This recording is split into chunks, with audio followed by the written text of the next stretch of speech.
Kevin Cole with you here on the afternoon show down in the performance space. Now, Ever So Android have a show tomorrow night at the Crocodile, and playing with them, this band here, Among Authors. Welcome to KEXP. Hey, thanks for having us, Kevin. It's great having you here. How about a couple songs, and then we will talk about the band. Cool. This one is Noble Eyes.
I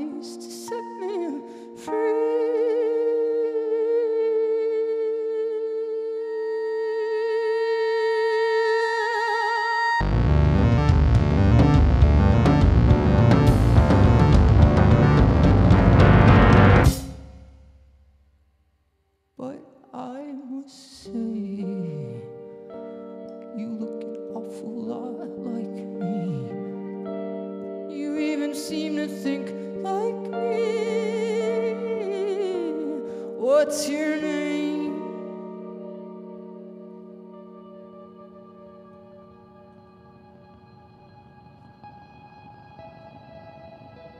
This next song is Radio Signals.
missed and now the white noise I heard was myself.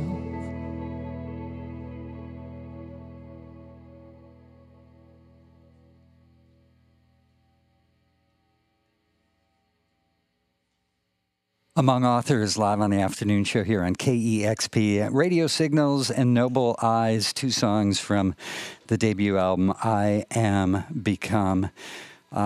I saw you guys at the KEXP NPR Tiny Desk concert back, I think, in early June, and was just blown away by the emotional quality of the songs and the performance. Thank you. So it's great to have you here. And Ian, before we talk a bit about the band, do you mind introducing the band? Yeah, totally. So on my right, which I don't know what that means for people viewing, is John Livingston, one of our guitarists. And then our drummer is Patrick Brockwell. And then all the way on the other side of the room is my brother and also another guitarist, Jason Ketterer. Welcome to KEXP. So I Am Become, the debut album, took like 4 years of recording and mixing and mastering and all that. And prior to that, you had open heart surgery at the age of 23. I did. Yeah, that was fun. Intense experience. So how did that, how or did it change your focus in life? I mean, it definitely pushed me to make sure that I was pursuing what I want to even more than I was before. I got married after that, and basically I saw life in a little bit different view. We moved from Wisconsin to Seattle that next year, just basically for a new start and to kind of push the music. So, at that point in time, when all that was happening, what role did music play in your life? A ton. I mean, actually, what's funny is I had just started the band, and we booked our first 6 shows and had to cancel all of them because this came up. In Wisconsin? Yeah. Yep. Yeah, in 2008. and that I was going to do them, actually. I told my parents, like, I'll just do all these shows and then I'll do the heart surgery. And they're like, you're going to die in 6 months if you don't do it now. So that's what I did. Yeah, I would imagine that would have a huge impact on sort of assessing your life priorities. Yeah, I mean, I still wanted to do that. I didn't want to listen to them, to be honest, but I did. Well, that's good, because now we have I Am Become. And you're here.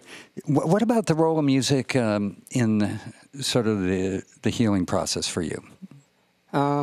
Yeah, so it's funny because this album has nothing to do with going through heart surgery or anything I was born with or anything. It was actually, the whole album's about how much I hate music. So it kind of, I Am Become signified that I was kind of destroying lives around me by how focused I was on a dumb album. And that sad part is now I see that come full circle. So it's an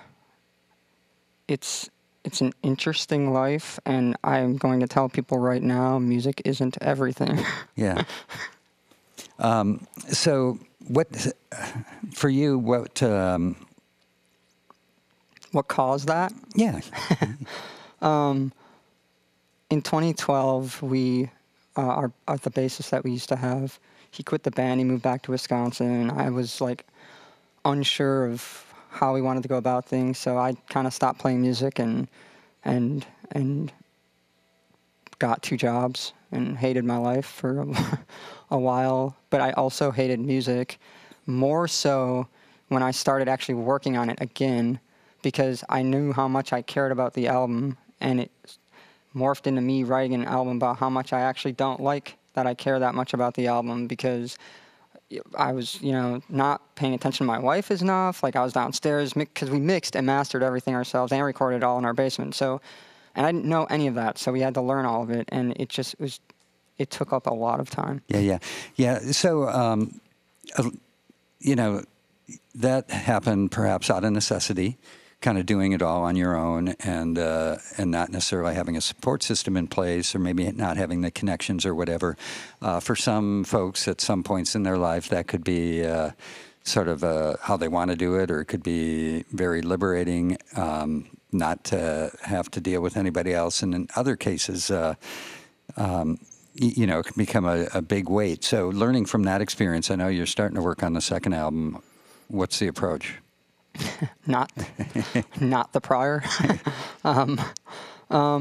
We've talked about that. I've talked about that with my wife as well. And actually, I've come up with a kind of a big list of game plans on how I have to balance what I love to do and what I'm pushing to do for a living, and making sure that when I die, I'm dying with the person I want to die with. So it's I think the process now is,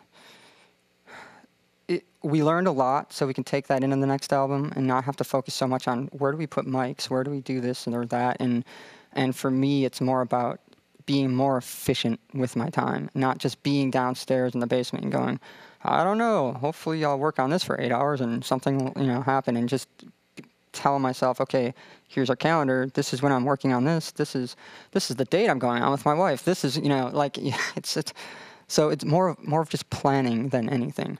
Yeah, planning balance in your life. Yeah.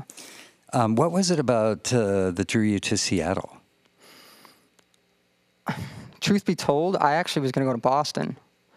And then our old bassist, he's like, no, we're not going to Boston because I don't want to deal with the snow again. I'm like, okay, fine, we'll go to Seattle because that seems like a pretty sweet city. And I'm so happy we came to Seattle because it's, first off, beautiful, and the music scene's insane here, and insane in a way that's comforting, and everyone just helps each other out. I mean, you're a good example of, we would not be on here if you didn't see us and decide to put us on here. So, and I feel like that's not every music scene, so we've really felt that in Seattle, and it's amazing. Yeah, it's an exceptional music scene here. Incredibly vibrant, seems super supportive. KEXP is really, proud to play a role in helping make it an incredibly vibrant scene with the, help and support of all the donors who make all of it possible here.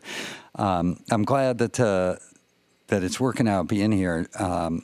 Did back to I Am Become, did that feel cathartic when it was done?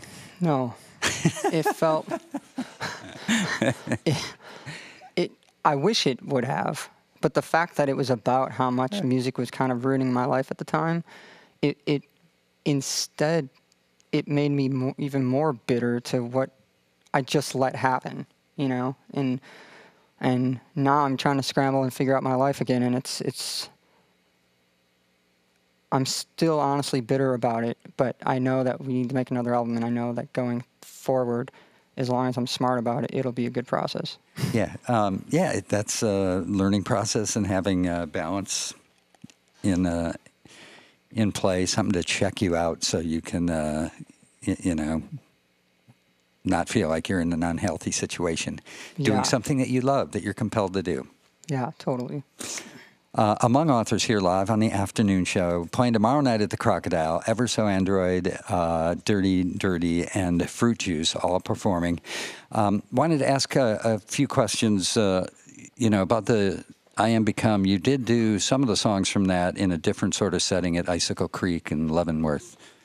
So we made our full length, which was a full band studio process, and then after that, I basically told Jay, my brother, I want to go find a place that has a piano in the mountains and just do some of the songs acoustic, not plan it down, what songs I'm going to do from the album, just go there and do it. And so I Googled piano in the mountains, and Icicle Creek was the first thing that came up. I'm like, oh, wow, this exists. So we should definitely do this. It's only 2 hours away. Yeah.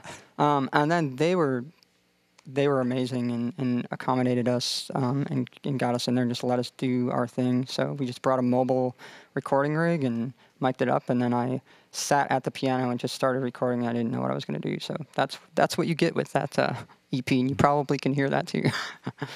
That's cool. Well, thank you so much for being in the studio this afternoon. Appreciate it. And How about a couple more songs? Cool. Again, it is Among Authors here on the afternoon show. It's KEXP, where the music matters. This is Imitation House.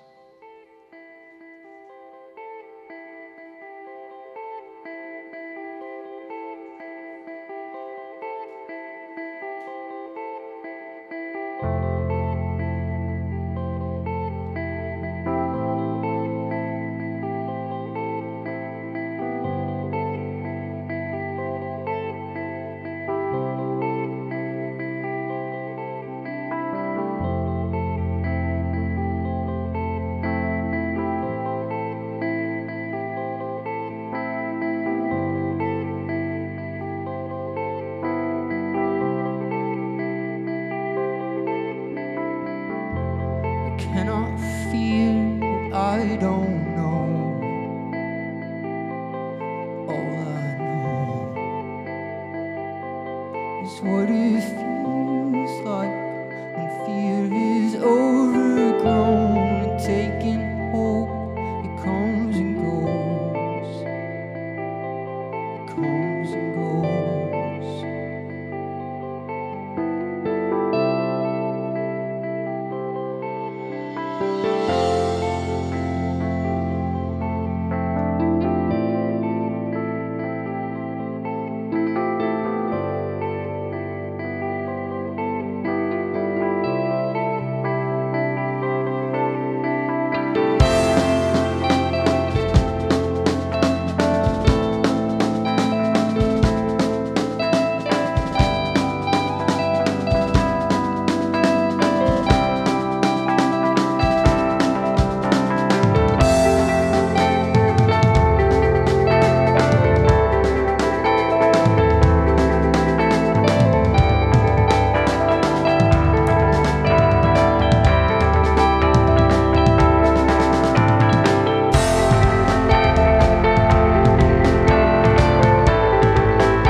This house I've built is not my home, though it's home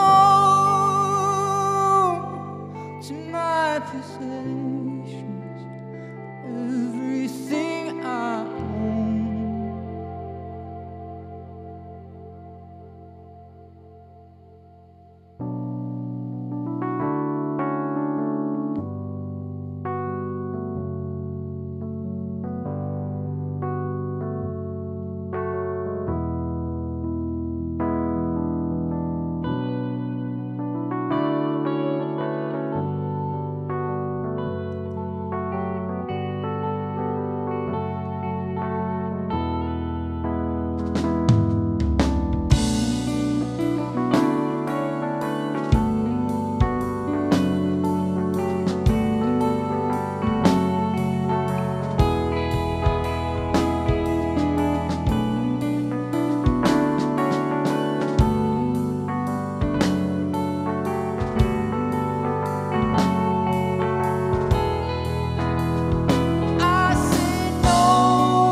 Among Authors, live on the afternoon show, KEXP, Lure, and Imitation House. Two songs from the debut album, I Am Become, a beautifully cathartic listening experience. And available still, maybe on limited edition blue vinyl? Yeah, we don't sell vinyl. Yeah, we have some. Last show I was at, there were people lining up to get it after That's true. they saw you. We did, yeah. Well, it's amazing. You sell things when the show is sold out. Yeah. But when there's 3 people, you don't sell much. So Right. hopefully the Crocodile is going to be amazing tomorrow. So That's tomorrow night. Should be an awesome show with Ever So Android, Dirty Dirty, and Fruit Juice again tomorrow night at the Crocodile. And when might we expect new music? No pressure.